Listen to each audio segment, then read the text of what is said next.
We are back again with another lecture of materia Medica.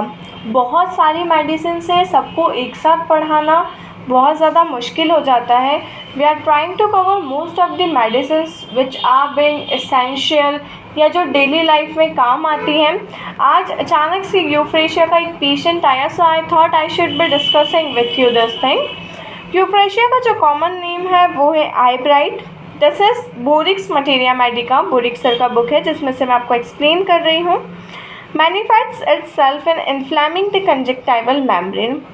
जो यूफ्रेशिया का main theme है, मेन एक्शन का पॉइंट है, वो होता है अपना म्यूकस मेम्ब्रेन का। मोस्टली जो म्यूकस मेम्ब्रेन अफेक्टेड होती है वो आई की होती है और यूट्राइन रीजन के एंडोमेट्रियम को अफेक्ट करता है, प्रोड्यूसिंग प्रोफ्यूज लैक्राइमेशन, जिसकी वजह से बहुत ज़्यादा आंसू आते हैं। जो पेशेंट की कंप्लेंट होती है कि आंखों से पानी बह रहा है, आंसू आ रहे हैं, कॉन्टीन्यूसली ये हो रहा है। अब उसका रीज़न आपको जानना ज़रूरी है अगर आपको यूफ्रेशिया प्रिस्क्राइब करना है तो, क्योंकि इसका नाम ही है आई ब्राइट, तो ये आंखों पर बहुत ज़्यादा अच्छे से इसका एक्शन है।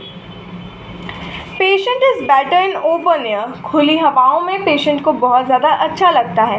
Catarrhal affections of the mucous membrane specially of the eye and nose, जैसा कि मैंने पहले बताया कि म्यूकस मेम्ब्रेन्स पर ज़्यादातर असर करती है। म्यूकस मेम्ब्रेन भी कहाँ की, आई एंड नोज की ज़्यादातर अफेक्टेड होती है। Profuse acrid lachrymation and bland coryza, ये जो वर्ड है, ये दो word acrid lachrymation and bland coryza, ये दो वर्ड्स इसको एलियम सिपा से डिफ्रेंशिएट करते हैं।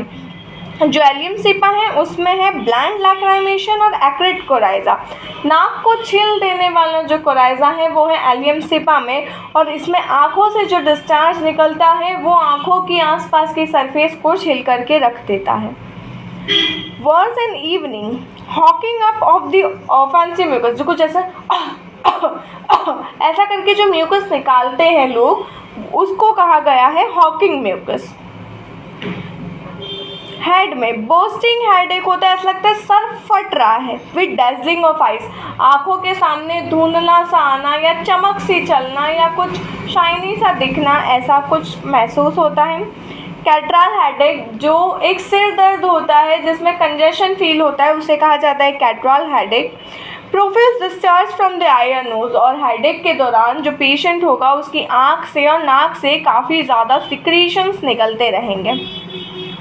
Knows, profuse fluent coryza with violent cough and abundant expectoration, एकदम पानी जैसा बहेगा, बहुत ज़्यादा कफ होगा और एक्सपेक्टोरेशंस भी जो रहेंगे ना वो भी स्लाइमी, फ्लूइडी, लिक्विडी के फॉर्म में रहेंगे।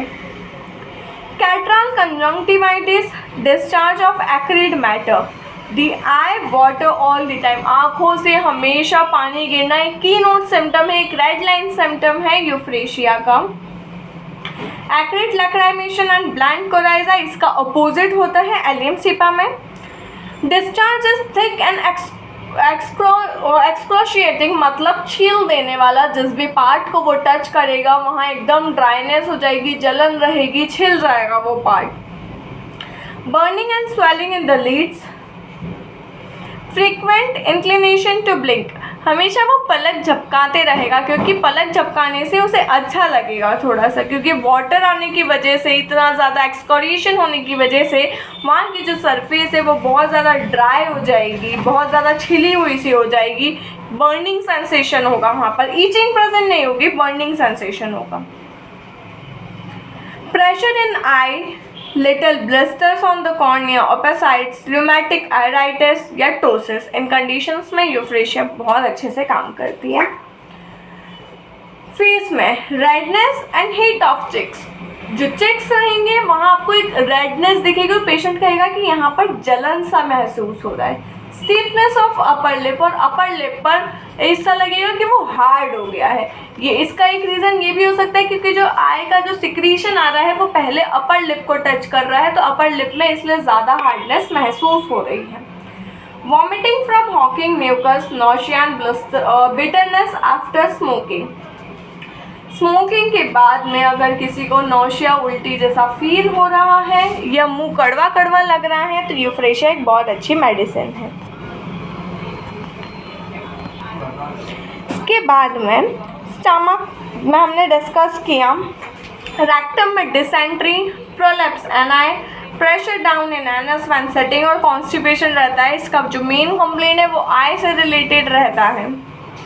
फीमेल का कंप्लेंट बहुत ज़्यादा इंपॉर्टेंट है और ये दूसरे मेडिसिन से इसको डिफ्रेंशिएट करने में हेल्प करता है। मेंसेस पेनफुल होते हैं, flow last only an hour और अ डे, या तो सिर्फ 1 घंटा या तो सिर्फ 1 दिन तक। मेंसेस जो होते हैं वो लेट आते हैं, बहुत कम आते हैं, बहुत शॉर्ट ड्यूरेशन के लिए आते हैं। एमेनोरिया विद ऑप्थेल्मिया, अगर आपके पास कोई ऐसा पेशेंट आता है जिसको कोई आई की कंप्लेंट हो और साथ ही साथ मेंसेस 1 दिन के लिए 1 ड्रॉप 1 घंटे के लिए आ रहे हो, 1 दिन के लिए आ रहे हो, बहुत शॉर्ट ड्यूरेशन के लिए आ रहे हो, you can prescribe euphrasia if the conditions are matching with those symptoms of the euphrasia. Male में स्पास्मोडिक रिट्रैक्शन ऑफ जेनाइटल्स है with pressure about the pubic bone, condylomata, syphilitic affections अगर male में हुए हैं तो ये मेडिसिन इनफेलिएबली एक्ट करती है।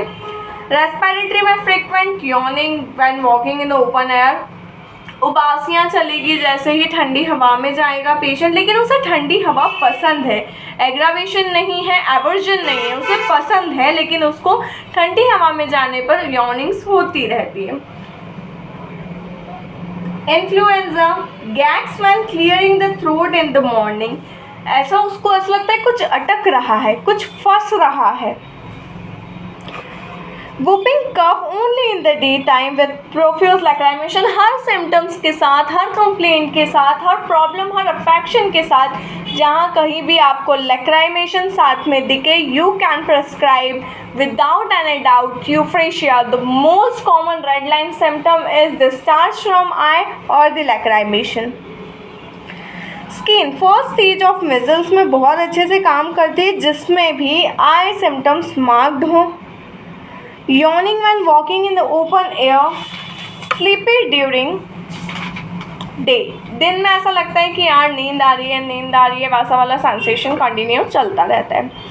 Chill and cold, sweat mostly on the chest at night during leads, sweat कहाँ आएगा, चेस्ट वाले हिस्से पर ज़्यादा स्वेट रहेगा, बाकी कुछ नहीं रहेगा, चिली रहेगा, लेकिन पेशेंट जो है वो चिली है।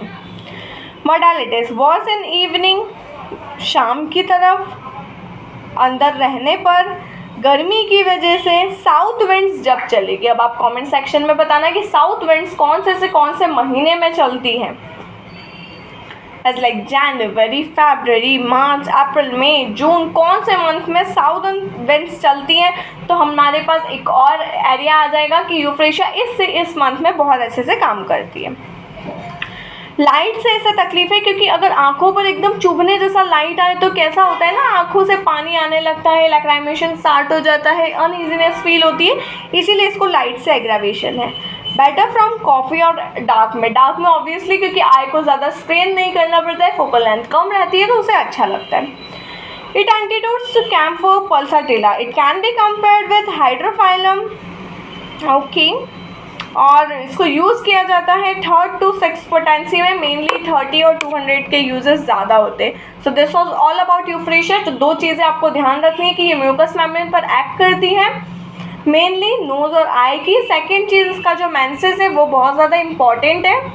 एलियम सेपा और यूफ्रेशिया को डिफ्रेंशिएट करने का एक पॉइंट है, लैक्राइमेशन और कोराइजा दोनों में ही है, लेकिन एलियम सेपा में जो कोराइजा है वो एक्रिड है और यूफ्रेशिया में जो लैक्राइमेशन है वो एक्रिड है, और जो कोराइजा है वो ब्लैंड है। एलियम सेपा में कोराइजा एक्रिड है, लैक्राइमेशन ब्लैंड है।